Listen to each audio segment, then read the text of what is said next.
welcome to We Wine Whenever. I'm Wendy. I'm Kelly. And I'm Lori. We are talking about Real Housewives of New York, Season 15, Episode number 5. And this one is called Without a Clue. We start out with the opening with Jessel narrating it as though it's the movie Clueless. And she starts out saying, okay, so you're probably thinking, is this a Lancome commercial or what? But I actually have a way normal life for a New York girl. The only problem is my friend group is a total Monet. We're fabulous from afar, but up close, we're a total mess. It's worse than the Pismo Beach disaster. I don't even know what that means. That's the opening line of Clueless. That's the exact opening line of Clueless? I mean, I don't know if it's word for word. It does start out like that, but I don't think that's word for word. There's references in there. She calls a girl in the movie a Monet. From far away, she looks great, but up close, she's a complete mess. Okay. And then there's they have like charity efforts in the movie, and the Pismo Beef Relief disaster or something is one of the things that they do. So I don't think it's word for word. Okay. But when she says, you're probably thinking this is I don't know if she says Lancome commercial, but she says something like that. Yeah. Okay. Actually, my life is pretty normal. Right. Yeah. It's a great movie. I told Lori I must have watched it 3,000 times when it was on. It's just one of those movies I can't turn off when it comes on. I think I've only seen it once, and I hooked Tess right into it too. She'll watch it too. Yeah, I haven't seen it in a long, long time. But I also mentioned to Lori that her friend in the movie, Stacey Dash, she was in a lot. She was a good actress, but she left Hollywood. So I'd like to do some digging to see why she left Hollywood and if it had any connection to like the Harvey Weinstein situation. Yeah, that's who this character that Sai was, right? Yes. Yes. What was her name? What was her character's name? I wrote it down when we get to that. That's right. Because I can't remember it either. In real life, Stacey Dash. Yeah, yeah. So I like when they do that. I like when they do kind of fun, campy things like that. They relate it back to something. I thought that was fun. I know it's a one name, like Cher, because she says like that's why they bonded, because they both have names. They both have one name. Iconic people who only have one name. They're both named after iconic people who only have one name. Dionne, that's it. You're right. And she's named after Dionne Warwick? I mean, I guess, but Dionne Warwick used her last name. Yeah, I don't know. I don't know either. I mean, she wasn't the smartest in the movie. No, I mean, it was called Clueless for a reason. Exactly. There you go. Such a cute movie, though. Well, yeah, I mean, it's such a cute movie. Like her love interest at the end is, it was Phoebe's husband on Friends. So then after that, we see Sai and David. They're holding hands, walking to the garden center. I thought that was kind of cute, to be quite honest with you, that they're walking down the street holding hands. And they're going to have a 4x8 garden. And then I didn't know Sai had a house in upstate New York that she was remodeling, that we find this out. Now we do? Yeah. Yeah, I don't think we knew before this. No, I never heard told it. No, and that they're there in the summer on the weekends. And they, they want to, the groceries are so expensive. Organic stuff is so expensive. So they want to be able to grow it. And then when she gets up to the register, the total for all of her stuff was $193. I thought that was a lot of money. It is a lot of money. But what did she get? Enough for a 4x8 garden. Yeah, I mean, listen, if you get fruits and vegetables all summer from that, though, yeah, that's a small investment. Yep. Yeah. She probably would have been better off buying her stuff in upstate. Yes. Instead of buying her stuff in the city. Or go to a farm market, if there was a farm market. That's what I'm saying. There's probably local things growing locally near her home in upstate New York, as opposed to, but you have to have things to produce. So there you go. And I think she's putting the garden at her Brooklyn house. That's why it's only 4x8. Right? I thought it was for her upstate house. New York? That's what I thought. I think so. I thought it was too. That's stupid then. What are you going to the city to buy anything and get robbed? Yeah. Okay. To wait and see, because when he said the size 4x8, I was like, oh, okay, that's not that big. That'll fit in Brooklyn. But then she went on to talk about how she's at the upstate place on the weekends in the summer. So then she'd want it upstate, not in Brooklyn. Right. Yeah, I was confused. I don't know. I guess we'll have to wait and see. How are you going to take care of a garden in upstate New York when you're in this, when you're in Brooklyn all week? You got to water that shit every day unless they have somebody to do that for them. Who knows? Unless they're there all summer. I think we might be overthinking this garden. We might be. It Definitely. might be like an Don't look overthink. now, but I think we're overthinking I it. think we're overthinking the garden thing. Yes, I'm with you on that. But they were cute together. They were cute. They really are cute They together. were They cute are, together. So she start. yeah. 'Cause he looks like a cop, No, He he's does have not. that cop look. doesn't he? That's a He look. Yeah, he has that cop look. he used to have a restaurant. Remember, that's how they met. He owned a restaurant. That's right. You're The a rumor mill bar or was. something. Yeah. Yeah. Bar, Rumor yeah. bar / restaurant. Yeah. So then we hear about her Aunt Sufia again. She's coming to visit, and David's like, "Well, good, because she's the only one who drinks beer with me." Yeah, who knew that Brazilians were big beer drinkers. That's I how didn't he know made that. it sound. Oh no. Yeah, Yeah. yeah. Good for me. I'll hang out with her. We'll have a beer. And Sai was talking about how she's her mom's sister, and she loves when she comes to visit because she's a big help with the kids. And you know, since she's been going to therapy, now she's really ready to move forward with taking her mom out of the closet. And Aunt Sophie's coming for this, event of moving her to upstate New York. And she did say that while her mom was still alive, her mom did get to visit the house in upstate New York. And she really liked Nice. it there because That's she nice. she was originally looking for a tree, remember? Yeah. Because You she know was what I thought was outdoorsy. interesting? The last episode ended with Bryn like having a meltdown at what's her face's Hampton's house. And then all of a sudden this episode starts and we're back in the city. Isn't that weird? It is weird, but it was the end of the party. Like the party ended. Yeah, but Bryn was definitely having like a meltdown. Like, did she leave early? Did she Well, she not leave did. early? She had to Did go she... get her tan. Remember? She left to go get her spray No. tan. I'm saying last episode. Last The last episode. They're at Erin's house in the Hamptons, and Bryn's having a meltdown. Like, I'm not doing this. I want to go home. And she's crying. And then the episode ends. Yeah, And then all of a sudden, the new episode starts, and we're back in the city. Like, normally they close it up. Even if they just do like a 2-minute thing, they close it up and then move on. Yeah. Yeah, Maybe it was too much to close up, I guess so. right? Yeah. Maybe. So then we see is it happen there? No, not yet. So David, before they get on to the next scene, David suggests that maybe they put some of the ashes in the ground for the tree because they're going to put her in an urn and keep her in upstate New York, but maybe they bury some of underneath the tree so that she'll be right there with nature, which I thought was a very nice idea. That is a good idea. And then we see Jessel and Pavitt. They're talking about planning her first birthday. I thought it was her 40th birthday. I don't know why. Maybe because she's Yeah, making... I thought it was her 40th birthday too. It's her 41st. I know, because she was making such a big deal about it. We're not like big deal birthday people. No. Not one of us are. No. So it's to us, it's like No. Right. 41. Like, Right. what? Right. Who throws a Yeah. bash for 41? Right. These women will use any excuse to throw a party and a theme. Well, I certainly think Jessel will use any excuse. Mm-hmm. And we also find out that Pavitt has never seen the movie, which is no surprise. That is not a surprise because Eric has never seen the movie either. No, no, most men haven't, right? I mean, what men are watching this movie? And then she also lets him know that she plans on switching outfits throughout the party.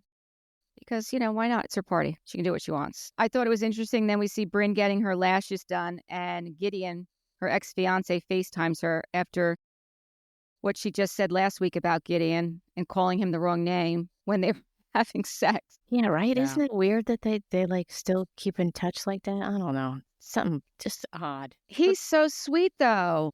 Yeah, She she's seems just like got the type odd. that just stays friends with exes. Yeah. She does seem like the type. Yeah. So then Erin is at the coffee shop, and she's asking Abe to pick up Levi from, I wasn't sure if it was basketball or baseball, probably basketball. She said he had like two multiple sports. Yeah. Yeah. And you can tell that he's still getting punished. He's in the doghouse for sure. Yeah, he's still getting punished. You could just Yeah. Abe, you're picking the kids up yeah. for a while. Yeah. The thing that I thought was weird is she's like, well, I was at the Central Park Zoo this morning. Who was she at the zoo with in the morning? I was Maybe thinking one of the kids or a class trip. something. Yeah. I mean, class trip. that's a lot. If you're at the Central Park Zoo in the morning, now you're having coffee with Abe, and now someone needs to get picked up. Yeah, Abe, you're the one picking them up. Yeah. Right? Yeah. I mean, Yeah. come on. And he's like, well, I have work to do when I get back. She's like, I have work to do too. Yeah. She's like, what do you think? I'm sitting around watching TV? Right. And then we see Jenna. She walks into, how do you pronounce it? Coviator? Sounds good. Okay, so she walks into this office. I think it's pronounced Coviator. Since Oh, is that where she was sitting around the conference room table? where she's now working. So since Beckett's leaving the nest soon, she has taken on a new position at an online fashion magazine called what I think is Coviator. She's the editor at large, meaning that she's not in the office that much. I like that. Mm-hmm. Yeah. And I like that she's getting back into fashion. She has 2 other jobs, though. She has her lashes line, and she's also a partner in a startup. So it's not like she's sitting around, watching TV. The next scene I really like, we get to see Uba's place. Raquel goes over to Uba's house, which we've never seen Uba's house, and we keep saying that. And she also brings a beautiful orchid. I guess that's the gift you bring when you go visit someone. Yes, that's the so. gift. Good to Right? know. Maybe it's a new house thing. Oh no, well we don't know if that's a new house. It's not new. Maybe it's just a good gift to when you visit. Right. Maybe Bravo got some discount on orchids. That's what happened. Ask them What around. was Uba talking about when she said she has beef with America? Well, I got what she was talking about. What was Yeah. she talking about? Well, she was just saying that how Not with we- America, with Americans. we're Americans, how we really take it for granted, the freedom that we have. She's like, no one's asking you about your money. No one's asking to see your passport. She's probably thinking to herself, I'm not having to, trek water for miles to my village. She's just saying that we should really know how good we have it because the rest of the world does not have it as good as we have it. And that sometimes good enough has to be good enough, and we should stop with all the divisiveness, I think, is what she's really trying to say. And I totally got her with that one. Okay. I read it wrong then. Yeah. So she invited Raquel over so she could show her some of her art. And Uba says she's been painting from her heart, and she started painting in 2021. She doesn't consider herself an artist, but Raquel says, no, you are an artist. Your painting is an artist.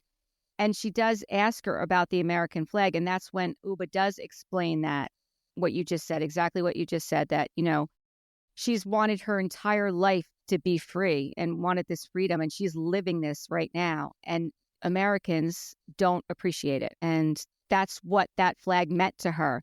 The gold in the stars and the black and the white and the divisiveness in this country. They only see red, white, and blue. They don't see what she sees with it. And that was her interpretation of our American flag, which honestly I thought was beautiful. I thought it was beautiful what she said. She immigrated from Canada when she was 15 or 16. And that's when she started modeling. This is Raquel. Oh, no, this is Uba. No, Uba. Yeah, that's when she started modeling with Richard's models. And then she came to New York City, and it was very hard for Richard even to place her in New York because back then every agency only had one black model. And Raquel's like, That's yeah, crazy. I was that one black model. I wonder who Uba was talking about though. Like, was it Naomi Campbell? Like, who did her company have? Right, that they tried to place her I with. don't know. Yeah. Like But she you said do- they only had one black model. So Right, I was wonder thinking who about it her was. age. I'm like, well, no, Naomi Campbell's, I'm sure, older than her. I'm You know, like racking my brain. I'm like, who could it be? I did notice that Raquel is not an armpit shape. Nope, no judgment, but I was This isn't Europe, girl. yeah. Just wear a sleeved shirt. I was just like, Yeah, I just don't know. just Yeah, cover I it don't know. up. Yeah. I mean, do you, but maybe don't don't- flash it around. I don't know. I just catch very odd things when I watch these shows. And that's one of them. I did not catch that. I'm glad you There did. you go. Very important. Yeah, no, it is important. Raquel even says that she was that one black model and she was coming in as the younger version of another one. So maybe she was coming in as the younger version of Naomi Campbell. That's what I mean. Like, Yeah. I wish I knew who they were. Who the reference was? Yeah. Yeah. And then Uba's telling her about how Bryn the night before was saying you were going to be painted as an angry black woman. She kind of, we didn't really know the context of it. And I don't know, did you see what Bryn put out? I saw it, but I was at the salon. I couldn't read it. I didn't see it. You I didn't saw see she it? wrote she No, put I something didn't. up. I'll be honest with you. I actually screenshotted it so that I could read it because I really thought it was very interesting. Okay. She said, I sat in shock this week as off-camera interactions in the Hamptons were conveyed without context. To see my intentions twisted and my words misrepresented flat out scares me. I am deeply sorry if I overstepped that night in the Hamptons. I am beyond sorry, as this was never my intention. The episode was made to appear as though I brought up this stereotype on my own and out of nowhere, which is not the case. The truth is, angry Black woman, in quotes, was brought up by Uba last year in Anguilla. In a highly charged fourth wall moment in Anguilla after the incident went with Erin's sunglasses, Uba spoke directly into the camera. Don't you dare edit me to look like an angry Black woman, in quotes. After Anguilla, Uba and I frequently discussed this harmful stereotype at length. As a biracial woman, I will never know what it's like to fully walk in Uba's shoes. I have experienced racism from childhood to corporate America, and it broke my heart to see my friend devastated by the backlash she received online. I've always offered love and support, and when she asked me for advice, I gave it. For the record, it was always mutual. Uba was an incredible friend to me and always supported me through difficult experiences. I don't like that she said was. Was, yeah. During that off-camera night in the Hamptons, we both spoke candidly about our fears and triggers, as we always had. We hugged, said we loved each other, and promised to do everything in our power to help one another. I told Uba that everything she wants for herself, I want that for her too, and she wished me the same for me. I'm not sure what shifted after that touching moment, but I deeply regret and I am sorry if I overstepped. Uba needed a friend to listen to the thoughts and fears which she expressed that night. She didn't need someone to repeat them back to her. I hope the powerful fourth wall moment that happened in Anguilla will, well before the Hamptons, will be shown at this year's reunion, so that this long-standing, nearly 2-year-old issue can finally be addressed openly. A constructive conversation is much needed to clear the air and provide context and closure for everyone involved. That's interesting. Well, Yeah. we know how producers twist things, Mm-hmm. so who knows what's going on And over there. that makes total sense. If she did that, if Uba did that, then it was Brynn just like trying to be her girl and being like, remember. Right. Right. And honestly, after reading that, listen, I do feel that Brynn is stirring the pot. I mean, she even says it in one of her confessionals, that she's got calluses on her hands from stirring the pot, right? And Yeah. Uba does have a language barrier. So although this really blew up, and we know that they have been now fighting for almost 2 years about this, I see it a different way, and I hope that Uba does too. And I hope that before the reunion, to be honest with you, they can sit down and make up. That would be I nice. still think Uba is very angry with her about mentioning a guy in Connecticut. I think that Uba can't get past that. Who knows? I have a hard time getting past things myself, so I And see who it, knows but what's happened off camera, or, that's the problem. who We only knows? see so much, and we you only might see see what the so much. producers want us to see. Absolutely. We had no idea that happened with Uba, and we never would if Brynn didn't bring it up. Stay with us. We'll be right back. Levántate y ponte a limpiar. The Latin Minute is your new favorite bilingual comedy podcast where two Latinos living in Southwest Florida serve up some spicy takes on the hottest celebrities, gossip, juicy chisme, and just a sprinkle of politics. With humor, culture, and plenty of laughs, this podcast brings the best of both worlds. So make sure to check out the Latin Minute. You can follow us on Apple Podcasts, iHeart, and Spotify. Also, visit our Facebook page, The Latin Minute. We'll see you there.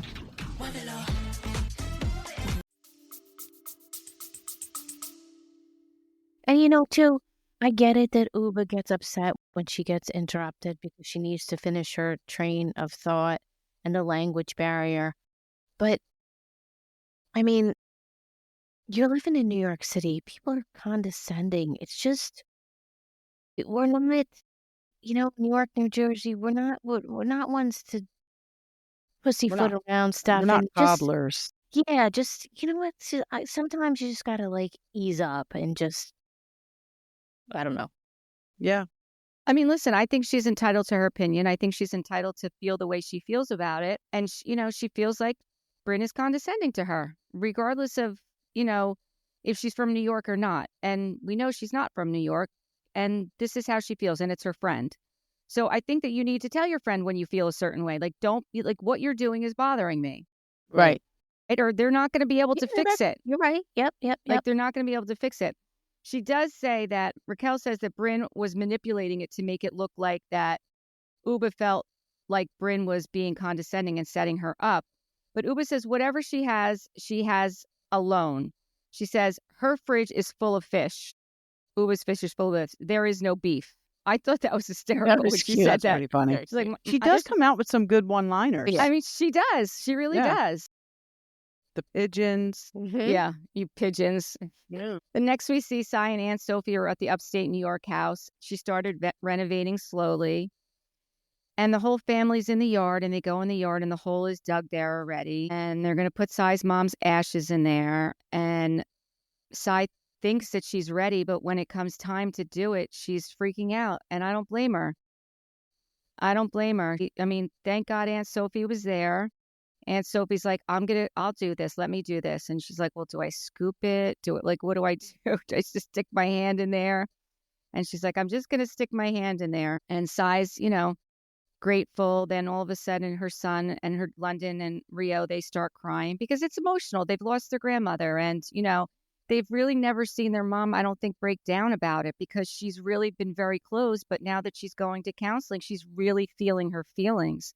And I think it's good for her kids to see that. I do. I think it's good for them to see her feeling her feelings and doing something to move forward, Yep.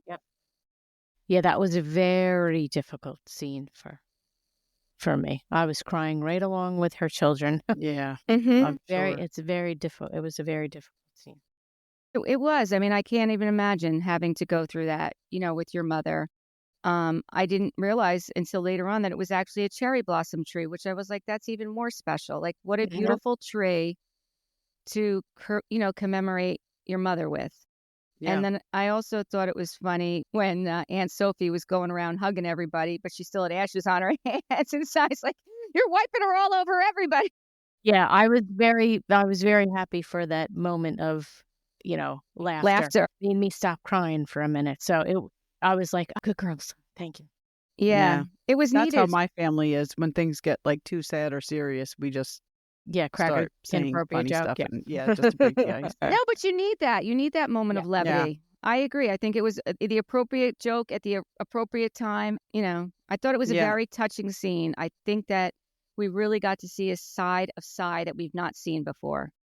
And, Agreed. I think that's important. Next, we see Jessel, Aaron, and Bryn go to Alice and Olivia. And I thought they were shopping for Jessel's party, but I guess they were just shopping because they didn't buy anything there that they wore at Jessel's party. What are your thoughts, Laura? Well, I just want to, don't they have like a staff?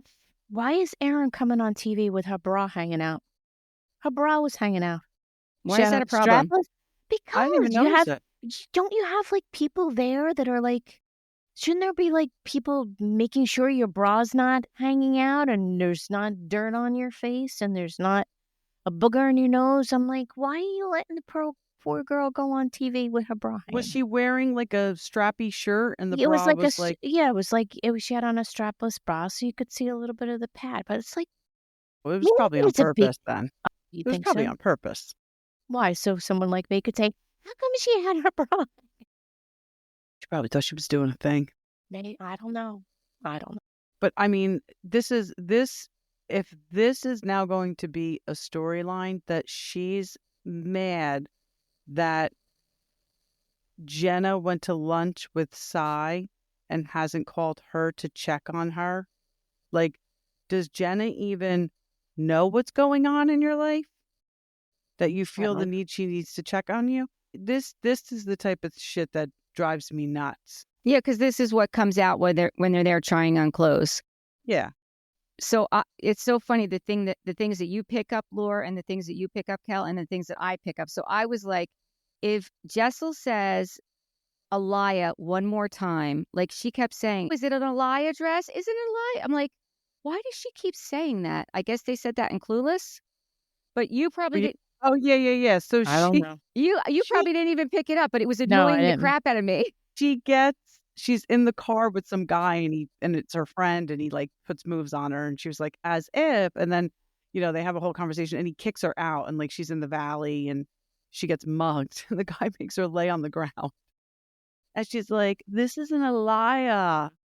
Okay, I get it now. I was like, if she says that one more time, I'm going to lose it. And it's so funny, like you guys didn't pick that up, but I didn't pick up the bra thing. It's funny how we watch this and we all see Different things. different things, right? Yeah. And she also said about, how Cher was light years ahead of us. She used to have a computer that put her outfits together. Yep. She's like, where is that computer, Apple? What? We don't need a computer to put our outfits together. maybe Pavic can. Oh my God, Maybe. that was so funny, those AI glasses. So that's when they're sitting on the bench talking or the couch, and Aaron's like, I saw on Instagram that Jenna and Cy are, together, and that's when she's all upset that, how does she have time to go out with Cy when she hasn't even texted me to see how I'm doing? When Cy was saying all these bad things about you. Well, you don't know their journey. You don't know what their relationship is. Who are you to judge that? Like, this is the stuff that gets me crazy. Well, I saw a thing with her on Entertainment Tonight, Aaron, and she said that because the guy was asking her about, like, well, how do you feel about, airing your dirty marital laundry, that you're talking about your finances and stuff. And she said, she made it sound like Abe said it was a good idea.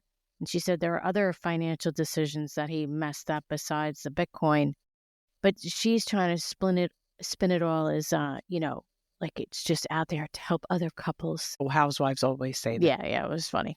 She needed a storyline. Yeah. I mean, I don't doubt that all happened, but if her and Abe, not agreeing on finances and her being mad at Jenna for having lunch with Cy and not being a good friend is her storyline this season, I say, Yeah, you got some work to do. get the axe out. Yeah. Because I don't think she brings much to the table. Quite honestly, and somebody put it online, I don't really love any of them. Right. I Yeah. don't really love this reboot, but I'm trying to be open-minded. But I really think I'm just over the Housewives cattiness and the In nonsense. general. Oh, yes. Yeah. I can see that. And I don't know where it was. It may have been a podcast I was listening to. And they were saying that maybe the producers are doing these things because some of the things the producers are doing are dirty. And we've noted that because they don't feel like these casts, the newer casts specifically, are being their authentic selves. And I think the producers have a lot to do with this anyway. Like, I think that they get these women on and they create them to be who they want them to be. I think the producers have way too much power on these shows. And I think at the same time, now, probably it wasn't originally, but now you have that going along side by side with the individual housewives trying to also produce themselves. Absolutely. So you have the like Heather producers trying to Dubrow. produce, and then you have the housewives trying to produce, and then I guess that's why it ends up like a shit show. No, I totally agree. Yeah. It's not what it used to be. And we keep saying that. It's not what it used to be. I really It's agree. not. I agree with you. It is getting to be a little bit too much. I mean, I do think that some of them are authentic and we're seeing real parts of them. And I really feel that way about Uba. I feel like what we see with Uba is real. I don't think I agree. I don't think she's staging anything. I don't think anything is forced with her. No. If she's feeling it, she says it. Yes. I don't feel that about Erin. I don't feel that about Brynn. Cy, I think we are seeing more of her. I think she was just very guarded before. I don't think she was trying to be deceptive. I just think she was very guarded. I think that the more we see her, I think the more we'll get to know her. I think Cy's the type of person who, if she thinks her back's up against the wall, she's gonna. Yeah, the claws will come out. Yeah. And maybe last year at some point she felt like that. Yeah, I think she's the most whole New way York. it started, because we didn't even know how it started because we missed Right. 3. They The took away Tuesday and the whole So it's thing, like yeah. the whole thing. Yeah. It was weird. So we didn't even really know why Cy came in so hot last year, but she Right. did. Right. I don't know why she turned on Jessel the way she did, but that's, they've clearly mended it and moved on. And that's what we like to see. And I think it's great that Cy and Jenna are having lunch together and moving forward in their friendship, because that's what we like to see too. Right. Yeah. But Erin being upset Catty about about it, it, yes, it's like, stop. grow the fuck up. Yeah. Could you imagine if these women had real problems? I'd like to call one of them and tell them my problems. Yeah. And be like, how you doing now? How you doing now? Yeah. No, I hear you 100%. And I think Jenna is herself too. I think we see the real Jenna Lyons. And, that's what I think bothers the rest of the cast, is that she does what she wants to do and doesn't do what she doesn't want to do, but she's being her authentic self. The fact that she didn't go to BravoCon, the fact that she didn't go to that one party because she wanted to spend time with her son that they were having last year. Jenna does what Jenna wants to do, And they still wanted her back, like courted her back. That is her authentic self. Mm-hmm. That's who she is. And I don't think there's anything wrong with that. That's what I want to see. You like me for who I am, or you don't like me. That's it. That's it. Right? Yeah, I don't get that vibe from Erin at all. No, I don't either. Or Bryn. No. I agree with you. And honestly, Jessel's a little bit annoying to me too. Yes, but she can be annoying. I do feel sorry for her because I'm not really loving Pavitt. I really don't love his lack of support and his head up his ass, because that's what I think is going on right now. Just the fact that she was like, when in the beginning, and she was telling him everything she had to do for the party, and he's like, so what do you need me to do? She just named like 5 things that she has to do. Why don't you just say to her, like, hey, how about I do this? And then that's one less thing you have to do. But you know what? Most men wouldn't do that. No. And I They keep really meaning to mention this. Cy's confessional with that gold breastplate thing. I can't with that. I love it. So she, my God. I love it. for wearing something like that. And I know Teresa Giudice was another one. And then there was a third housewife that was wearing something similar. They were all wearing them. And I thought they were pretty cool. I love it. Not everyone. She and Teresa may have been wearing the identical ones. No. And then the third person was wearing something different. But I thought it was pretty cool. I do too. I don't like it. Probably because I could never wear something like that. I was just going to say, not everyone can pull that off, but Cy can. I love it. Yeah. I love it. I love and Teresa looked like they all looked great in what they were wearing. Yeah. Interesting. Mm-hmm. Not a fan. Me no like. All right. So what happens next? So then we see they get to the party and Jenna is Mel. So Mel is Cher in the movie, Alicia Silverstone's father. And he's Italian, obviously. And he's a lawyer. And he's like a bulldog. And so some kid comes to pick her up on a date. And he says, I don't know what the gun is, a 32. Is that a gun? Think so, yeah. I'm not up on my guns. I have a 32 and a shovel. And I doubt very much that anybody would miss you. I don't think there's a 32. Maybe it's a whatever it 38. is. I'm not a gun person. So. Revolver, 40. Yeah, I got a gun and a Right. shovel, and I doubt very much that anybody would miss you. So that's what she kept saying. Jenna. I like that. Yeah. I like that I love that she went there in character and she stayed in character the entire time. Yep. Because she serves Jessel with being sued by JFL for defamation of Christmas. JFL, Jenna fucking Lyons. Love that. Love that.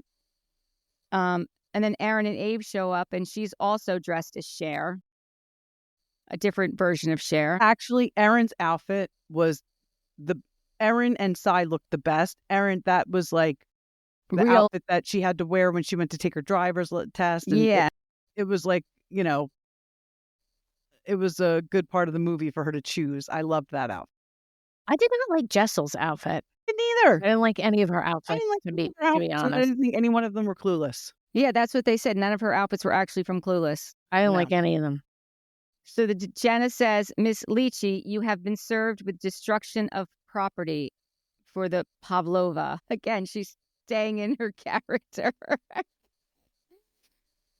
So then Bryn walks in with Bryn looked good with the plaid skirt and jacket and the hat. Yeah, like that's like iconic from the movie. And the red phone. I love that they had those old phones. I know. Like, where did they find them? I don't know. And then Jenna hands her a JFL intends to file a lawsuit against you for indecent exposure. Bryn says, what's my penalty? Start an OnlyFans account with private access code for Jenna. So she was like, course, Bryn was like, yes, she loves flirting with Jenna. She loves flirting. She just flirts with anybody, to be honest with you. Flirting is her thing. Yeah. And then Rebecca shows up in all black, and Jessel says in her confessional, Rebecca's going to a funeral. She's not going to Cher's birthday party. Yeah, she did not Yeah, listen. understand the assignment. No, she did not get the assignment. Yeah. All right. I'm not really loving Rebecca, but we really haven't gotten to know her yet. But I don't Well, like I don't what I've think seen. we're going to, because she was demoted to a friend of this season, and I don't think they're bringing her back. But why does Bryn keep telling her to drink? Like, It's so annoying. I mean, I don't know. I know she's a Scientologist. Do they drink? I didn't think they did. She apparently drinks because Bryn is friends with her, and I'm sure she's been out drinking with her before. Okay, so that's why Bryn keeps pushing it. Yes. Okay, I didn't realize that they were friends. So did Bryn? So I guess she came on as Bryn's friend. Yes. Okay, I Yes. didn't realize that. And I Yeah. have the whole lowdown on her father. Anytime you guys want to, Let's hear it. Do it. This is Yeah. the perfect time because really we Yeah. don't talk about her the rest of the show because she really had an inconsequential part. Right. Okie dokie. All right, now here it is. So, Rebecca Minkoff is married to actor and director Gavin Ballor. He's done campaigns for Rag & Bone and Under Armour. She married in 2009 after long-distance dating and 3 failed proposals. I don't know who it was that said no, or if it was the same Interesting. person that said no each time. I'm not sure. She has 4 kids, and she grew up in a Scientology household in Clearwater, Florida. So her dad is Dr. David Minkoff. He's an MD. He's co-founder of an alternative medicine clinic called LifeWorks. So I looked it up. It appears to still be in business. So he's had issues with 2 former patients, which, being in business for as long as he's been in business, is really not that bad. Wait, he has what with 2 former patients? There's issues, like legal issues. What Legal kind of issue. doctor is he? He's just an MD. A holistic. Just a general practitioner? Yes, but he has this alternative medicine clinic, and it's called LifeWorks. So he poses himself to be this big expert on like Lyme's disease. So he's all about alternative care. Like Not- holistic? Yes. Got Which I don't have a problem with. No, not at It's all. something I'd like to explore more in my own life. But, okay, so the first patient that there's an issue with, Lisa McPherson, 1995. So this is a long time ago. Okay, so she was a Scientologist. She had a minor traffic accident, and then she was taken to the hospital for psychiatric evaluation. She signed out against medical advice after the arrival of several Scientologists. Later, she had like a psychotic breakdown. So according to her family, she was held against her will at a Scientology-owned hotel in Clearwater for 17 days, where she was treated by members/staff of the LifeWorks clinic. And so she started having, her psychotic episodes were getting worse. And the staff called Dr. Minkoff, and Dr. Minkoff advised them to take her to a local ER that was very close. But instead, the staff decided to take her like 25 miles further to a hospital where Minkoff was working and was staffed. And by the time they got there, she was pronounced dead by Minkoff. What? Yeah. So her death prompted charges against the church, which were dropped after the medical examiner changed the cause of death from undetermined to accidental, but only after the church hired its own experts. Minkoff was fined $10,000, and his Florida medical license was suspended for a year. And the suspension stemmed from the fact that he had given prescriptions to McPherson for Valium and chlorohydrate, which is a sleep sedative, without physically seeing her. He also paid out a $100,000 wrongful death settlement. Then there's Whitney Mills. She died by suicide in 2022, and this case is still ongoing. So the mother is accusing him of misdiagnosing her daughter with terminal cancer and other ailments instead of providing her with psychiatric care, which the Church of Scientology opposes. So according to this lawsuit, Mills paid hundreds of thousands of dollars to the Church of Scientology for coursework. You know, they have you trained to become all these different levels when you're in Scientology. So she And you have to achieved, pay to do that? yes. So she achieved its highest level, which is called an O, and an OT stands for Operating Theon, Thetan, which is defined by Scientology as a spiritual being with a knowing and willing cause over life, thought, matter, energy, space, and time. So you become a higher power? Yes. So when this Whitney Mills specifically asked for mental health treatment in text messages to Minkoff, it's alleged that he told her to do some Scientology training drills. So the woman's family states that Minkoff misdiagnosed her with Lyme disease and a cancerous ovarian cyst while ignoring her mental health crisis. So exacerbated by this terminal cancer diagnosis, her mental health spiraled. So he had told her it was terminal. So they also claim that he treated her for Lyme's and a parasitic infection, which neither one of which she had. Her 3-month treatment was close to $40,000. And an autopsy revealed that her cyst was not cancerous, and no biopsy was ever performed, as Minkoff and other Scientologists urged her not to go under general anesthesia, which they don't believe in.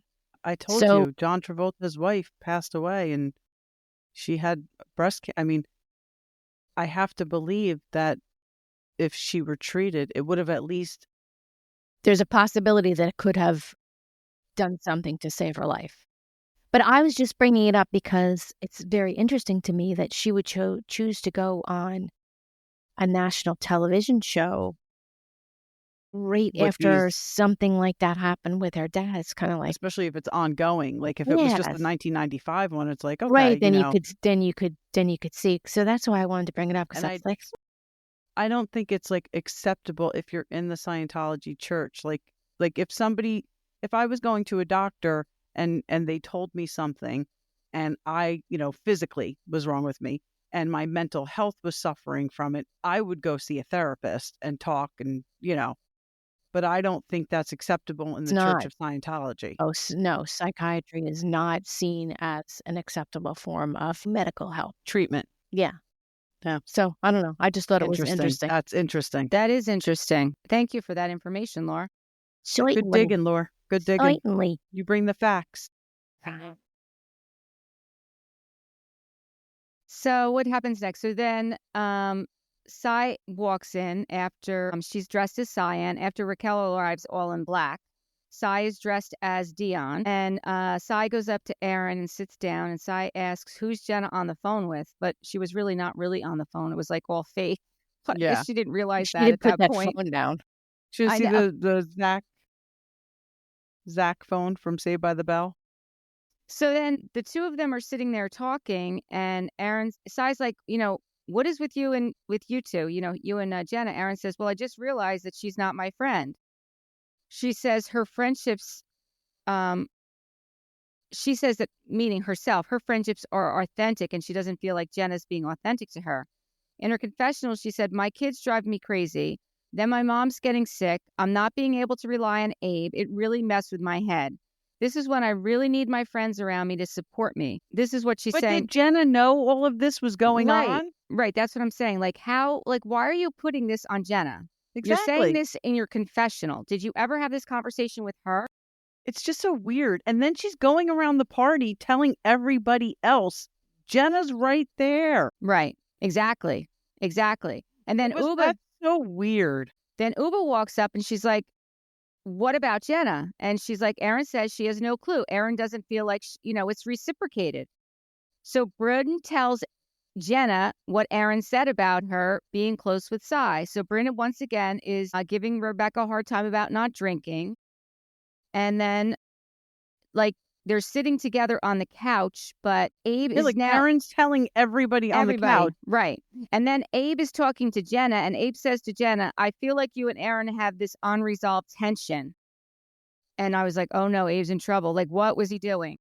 And Jenna's like, what? And he's like, maybe I shouldn't have said anything. I shouldn't have said anything. He's like, shit, man, Shit. I'm in enough trouble. with Enough her trouble already. already. So then she goes over to the couch and she sits next to Uba, and Uba's like, you should, I'm going to move so you can sit next to her, meaning Aaron. And Raquel's sitting there the whole time. Raquel says, you can't have a friendship with someone and have a problem with them and not discuss it with them, which is exactly what we're saying. She's right there. Right, which is really what Uba does. Like, if Uba has a problem with the way she's being treated, she tells you. Like, if you have a friend and you don't like the way they're treating you, unless you tell them, they are not going to know. They cannot make changes to it. Right. So Jenna says to Aaron, are you okay? And she's like, I'm perfectly fine. Aaron says, just feel differently about us being friends. And Jenna says, what does that mean? And Aaron says, I don't really want to be close to you, which is a very strange thing to say to someone. Totally strange.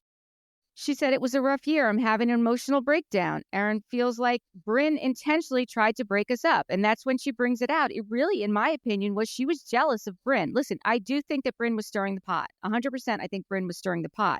But if you were having a problem with the whole situation, the person you needed to talk to about it was Jenna.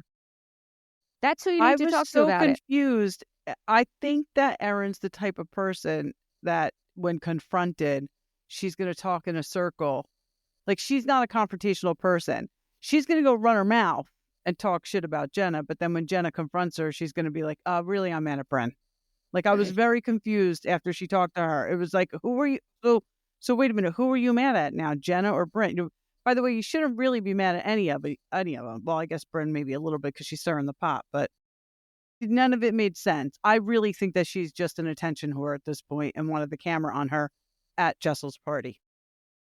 Yeah. No, I mean, that could be it. I mean, and then all of a sudden, like, she starts to like break down. She says that, she's a Cancer and, she has a really hard exterior shell and she's soft on the inside. And then Raquel's like, I'm a Cancer too. I'm like, okay. So then Jenna's like, okay, you guys can be friends. I mean, I like Raquel, but like, why is she jumping in there? Yeah. Trying to get Stay in your up. lane. That was a little awkward, in my opinion. So Jenna says, perfect. You guys can. Okay. So Jenna says, I'm sorry. And she's not. Like, listen, she apologizes. Even in her confessional, she's like, I'm not a good communicator. If you needed something from me and you don't think I'm being a good friend, you have to just let me know and then I can make adjustments. But if I don't know, how can I make changes? Yeah. Right. I just sat there and thought, Jenna must be thinking to herself, this is why I don't have friends. Like, this is like, too here we work. fucking go. This is why I wasn't going to come back. Yeah, this is just like too much girl drama. So stupid. And how about the guy who said to Pavitt, so how do you know Jessel? That was great. And he said, I'm her husband. And he was like, really? Who is this guy? And how does he know Jessel? That he doesn't know Pavitt is Jessel's husband. Right, because, there's a if question. You're friends with her, aren't you on her social media? And wouldn't you see her with him on her social media? Yeah, I thought that too. Like, well, so who the fuck are you that you don't even know this information? Never met him why before, but are wouldn't you here? recognize him? Yeah. Right. Yeah, that was a good question. I totally agree with that. No. And even in Jenna's confessional, she admits that she has a hard time reaching out to people, and she's like, I guess I'm just not being a good friend. But in the end, I really think that they made up, and I think it's going to be okay. But Jenna did say she's on the spectrum, right? Didn't she say that? She found out that. Oh, I thought just her mom was. But she did. Did she say it? So she said her mom was on the spectrum, but didn't she say that like she kind of felt that she had kind of those like. She never grew up with communicating, like because her mom was on the spectrum. Yeah. She probably mirrors a lot of the same behaviors. Right. Just because of being how brought she grew up in up a house like that. Right. Yeah. Right. Yeah. So I don't remember her saying it. I believe you. But yeah, but no, maybe she that. didn't. Maybe I'm confusing it with what you just said, because I know that she said that like she didn't grow up with the kind of communication and she's not used to like talking about feelings and, because she never had that. Right. And Aaron should be sensitive to that, because if Aaron's her friend, listen, friendship goes both ways. Absolutely. You can't just expect someone to be there for you, but then you're not there for them and you don't know what's going on in their life. It goes both ways. Yeah. Well, it is all about Aaron. That's no what I surprise. mean. She's like, she's There's getting no surprise. She's getting that, I want to be the standout. Mm-hmm. Pick me, yes. pick me, pick me, Yeah. pick me, pick Yep. me. Yes. And then we see that Brynn is going to leave to go get her spray tan. That was weird. It was rude. It was rude. Very rude. It was weird. Very rude and weird. She Before has the no cake, problem with Jessel, so why would you do that? right? Before the cake, you don't leave before the cake at a birthday party. Everyone No. knows that. Right. You can leave early, but not before the cake. Not for the cake. No. So And she leaves- she's so busy saying everybody else is miserable. I think she's pretty miserable. I think she's a very Lonely. very lonely, very jealous, very she needs to get like the 2-for-1 deal with Sai on the therapy. Yeah. Yeah, I think you're right. She needs to Like, go because Yeah. It's- She doesn't it's even have sad. family around yeah, her, it's you just know. I so just that's find hard. I find her very sad. Yeah. And I think a lot of her lashing out comes from that place. Yeah, I agree with that. That she's attention seeking. Uh-huh. Yeah, Yeah. I agree with that. And that's pretty much the party. I mean, Jessel comes out with her last outfit, her red dress. Again, Horrible. No reference to great. Clueless No. whatsoever. The I mean, other you're- girls did much, much better. Bryn, Sai, and Erin. Well, and Jenna really nailed it. That was yes. awesome. Yeah. Her Yeah. being Mel. Yeah. So I think that's it for New York. Mm. Until next time, thank you for watching. Please like us, give us 5-star reviews. Bye. Bye. Bye.